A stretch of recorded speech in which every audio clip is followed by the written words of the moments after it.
Hello, dear friends. I'm Dr. Mukesh Parikh. I welcome you all to my Institute English Cosmos.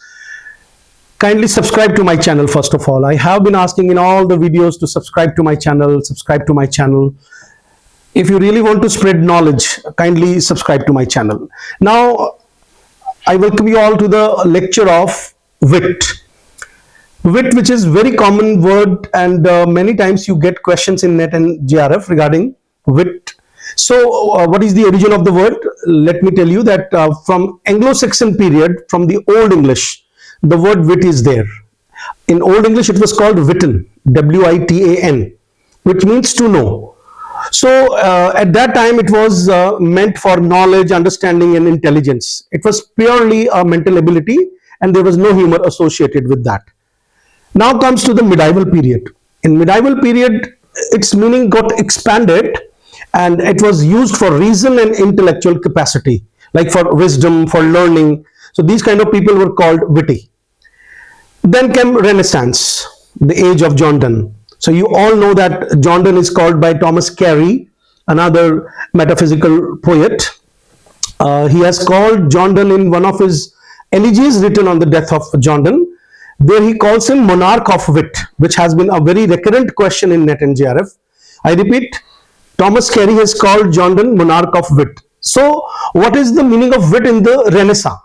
So, it was ingenuity, inventiveness, cleverness, originality, and you must know that the metaphysical conceits where two dissimilar ideas are forcibly yoked together by the writer.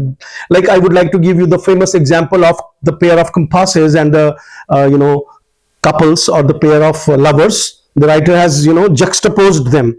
So that is called a newness of idea. Ingenuity means someone has come up with inventiveness. So that is that imaginative connection is called wit in the age of Renaissance and John Donne. Then comes Restoration period, and we have John Dryden. Here the meaning of wit changes, because now we enter into the age of Augustan, or say Neoclassical age, where wit means propriety, decorum, clarity, and correctness. Look, here there is no meaning of humorousness, or the use of humor is not associated with the word wit, even in the age of Dryden also. He considers, in his famous essay, the writer Dryden has said, a propriety of words and thoughts. He has defined wit.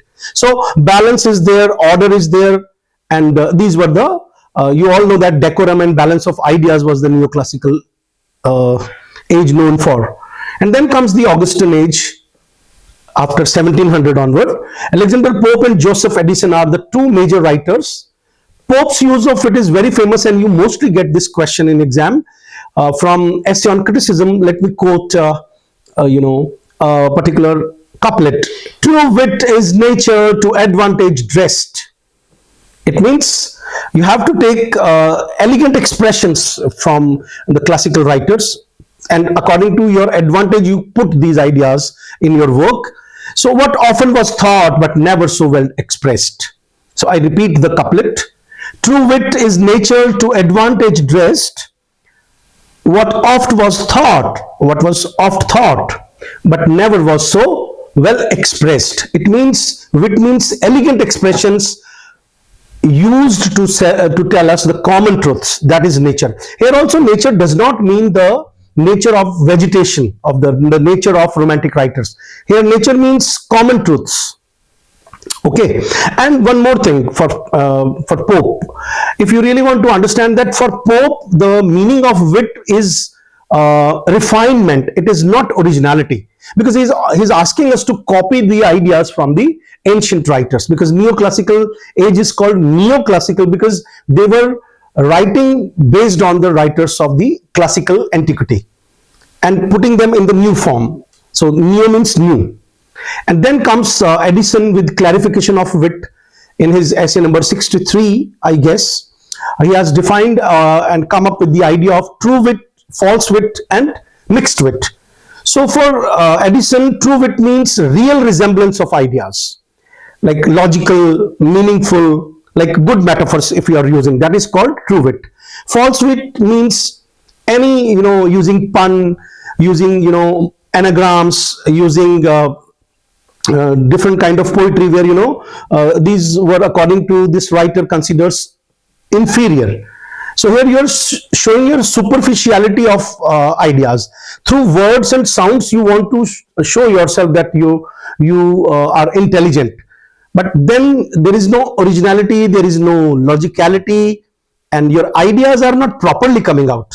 So that is called false wit. And then he has defined mixed wit means there is a combination of real and superficial resemblance. It means you are partly meaningful, but partly quite good at creating good sound in the poem. So partly decorative, partly filled with meaningful ideas. And then comes the age of Dr. Johnson. Dr. Johnson, if you remember, the one who wrote the famous dictionary in 1755. Dr. Samuel Johnson calls wit a combination of dissimilar ideas. And his famous idea is that finding hidden likeness in unlike things. It means the things which are dissimilar, but still. So he used this definition for the metaphysical writers, if you remember. So that was the ingenuity of Dr. Johnson. So, and his criticism is that metaphysical poets is somewhat were using forced ideas. So it means Dr. Johnson was not happy with that wit. So I think this is all about a complete lecture on the evolution of wit. You can understand. Kindly write comments after watching the video and share it. Thank you.